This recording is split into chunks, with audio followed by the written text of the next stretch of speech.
Laodokiyani wumva imiburo,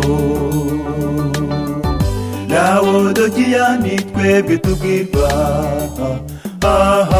Birashoboka ko umuntu yaba yambaye neza imyambaro y'igiciro cyinshi imbere y'abantu, niko Laodikiya tumeze muri iyi minsi, dushaka kurimbisha inyuma harebwa n'abantu.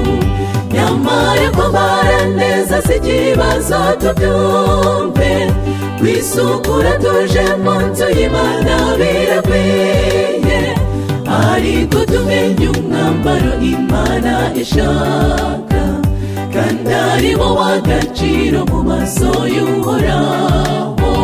Nitwumve inama z'umugabo wo guhamya, adufitiye ibyiza byinshi, afite umuti n'umwambaro wera, nitwiboneza arawuduha.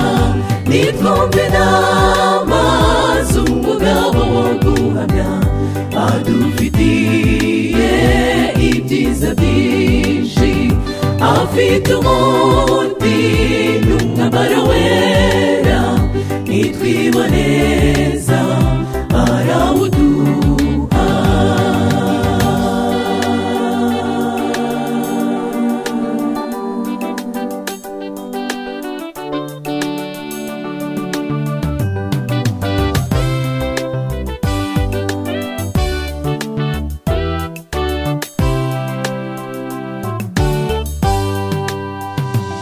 Twebwe ruzabibu rw'Uwiteka, twashyiriweho ngo twere imbuto. Twibuke Yesu ubwo yarebaga cya giti cyiza, cyari gitoshye kandi ari igihe cyo kwera imbuto, ariko ubwo yakigeraga gishakaho imbuto, yarazibuze kuko byari ibibabi gusa. Niko bamwe muri twe bameze muri iyi minsi, bibereyeho nka za mbuto z'ubutaka bubi, ariko tumenye ko icyo twabuze ari Mwuka, kandi ari we wadushoboza kuba imbuto zera. Nitwumve inama z'umugabo wo guhamya, adufitiye ibyiza byinshi, afite umuti n'umwambaro wera, nitwiboneza arawuduha. Nitwumve inama z'umugabo wo guhamya, adufitiye ibyiza byinshi, afite umuti n'umwambaro wera, nitwiboneza arawuduha.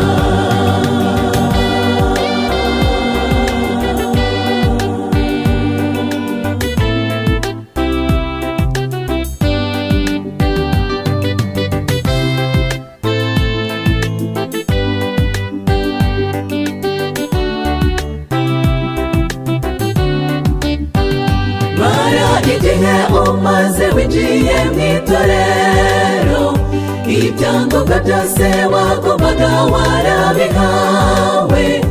Ibaze nawe impamvu ko waje ari ku kibi, kandi urebe nabo wavuyemo icyo ubarusha.